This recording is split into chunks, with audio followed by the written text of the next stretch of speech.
Halo Happy Investor, kembali lagi dengan NH Korindo Sekuritas. Kali ini akan memaparkan salah satu saham yang terdaftar dalam indeks LQ45, yaitu UNVR PT Unilever Indonesia Tbk. Oke, kita lihat company profile-nya dulu. Jadi Unilever ini didirikan tanggal 5 Desember 1933, di mana listing date-nya yaitu 11 Januari 1982. Perseroan ini berkembang pesat sebagai salah satu perusahaan barang konsumen yang bergerak cepat atau FMCG terkemuka di Indonesia. Perseroan menjalankan bisnis di sektor-sektor berikut, yaitu sektor industri, sektor jasa perdagangan besar atau distributor, perdagangan impor, layanan riset pemasaran, dan layanan konsultasi manajemen serta penyewaan real estate. Oke, kita sekarang lanjut ke bisnis segmen. Jadi bisnis perusahaan ini dibagi ke dalam dua divisi utama, yaitu Home and Beauty Personal Care dan Foods and Refreshment.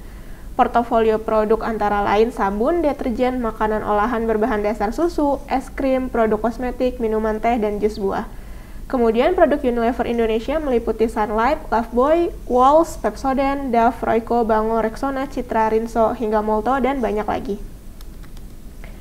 Oke, jadi sepanjang kuartal 1 2022, baik top line maupun bottom line terjadi pemulihan.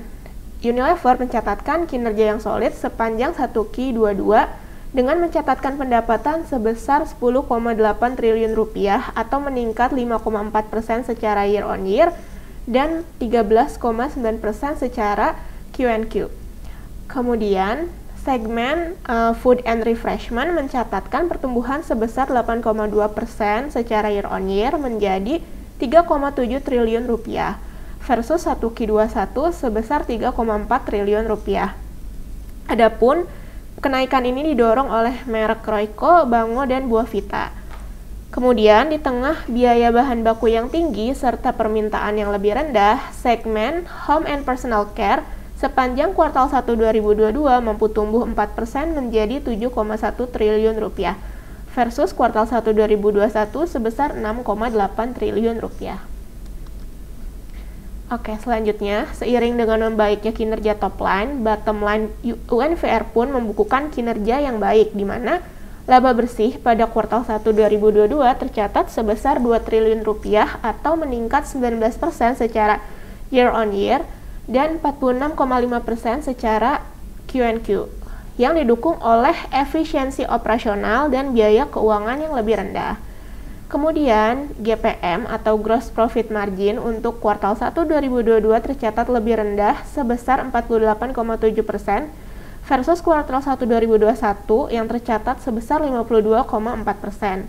Hal ini diakibatkan oleh kenaikan biaya bahan baku yang lebih tinggi. Sementara untuk OPM dan NPM pada kuartal 1 2022 mampu mencatatkan kenaikan menjadi 24,3% dan 18,6% versus 1Q21 OPM sebesar 21,6% dan NPM sebesar 16,5%. Oke, jadi kinerjanya itu, kinerja UNVR di 1Q22 itu hampir semuanya didukung oleh segmen Food and Refreshment. Dilihat dari setiap segmennya, gross margin Home and Personal Care pada kuartal 1 2022 tercatat lebih rendah, yaitu di 50,5%.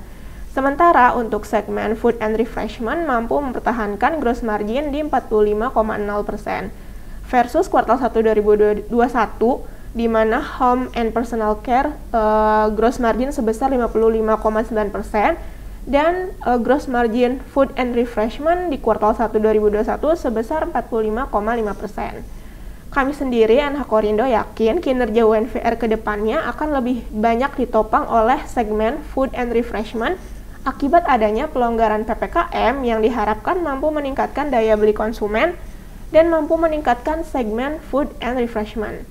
Kemudian kinerja positif lainnya datang dari Beauty and Personal Care yang tumbuh 6,7% secara year on year pada kuartal 1 2022 yang didorong oleh kinerja yang baik dari kategori oral care dan deodoran serta segmen UVS yang juga mampu mencatatkan pertumbuhan sebesar 25,1% secara year on year di kuartal 1 2022. Untuk tahun ini sendiri, UNVR mempertahankan rasio alokasi belanja modal, yaitu pada kisaran 2 hingga 2,5% dari turnover dalam satu tahun. Adapun belanja modal akan digunakan untuk investasi dalam rangka mendukung pertumbuhan bisnis. Oke, faktor-faktor risikonya, pertama itu ada treasury, di mana fluktuasi nilai mata uang berdampak signifikan pada kinerja bisnis. Kemudian nilai tukar yang tidak stabil dapat mengakibatkan fluktuasi harga bahan baku. Kemudian yang kedua ini ada aspek hukum dan peraturan, di mana Unilever patuh terhadap hukum dan peraturan daerah, regional, dan global yang berlaku di berbagai bidang. Ketiga ini ada preferensi merek, yang disebabkan oleh selera dan perilaku konsumen yang berubah. Kemudian ada ekonomi eksternal, yaitu kondisi ekonomi yang terus berubah dapat mengakibatkan menurunnya permintaan. Kemudian ada hubungan industrial, di mana risiko ini gangguan terhadap hubungan industrial dapat mempengaruhi kegiatan operasional, biaya, dan reputasi perseroan. Kemudian ada talenta karyawan, di mana kemampuan perseroan untuk dapat menarik, mengembangkan, dan mempertahankan orang-orang yang berkualitas dalam jumlah yang tepat untuk dapat bersaing dan berkembang secara efektif. Kemudian ada sistem dan informasi, yaitu gangguan dalam sistem TI dapat menghambat kegiatan operasional bisnis dengan berbagai cara termasuk menghambat penjualan, produksi, dan siklus arus kas. Kemudian ada produk, di mana proses produksi terpapar risiko bahan baku terkontaminasi secara tidak sengaja ataupun terkontaminasi atau produk cacat. Kemudian ada rantai pasokan, di mana terdapat risiko bahwa rantai pasokan terpapar oleh kondisi lingkungan yang buruk, kecelakaan saat produksi, dan gangguan fisik lainnya yang dapat mempengaruhi kemampuan perseroan untuk mengirimkan produk kepada pelanggan. Kemudian ada hubungan dengan pelanggan, di mana kegagalan untuk mempertahankan hubungan yang kuat dengan pelanggan dapat berdampak negatif terhadap perjanjian kerjasama perseroan dengan pelanggan yang bersangkutan, sehingga dapat mengurangi ketersediaan produk terhadap konsumen.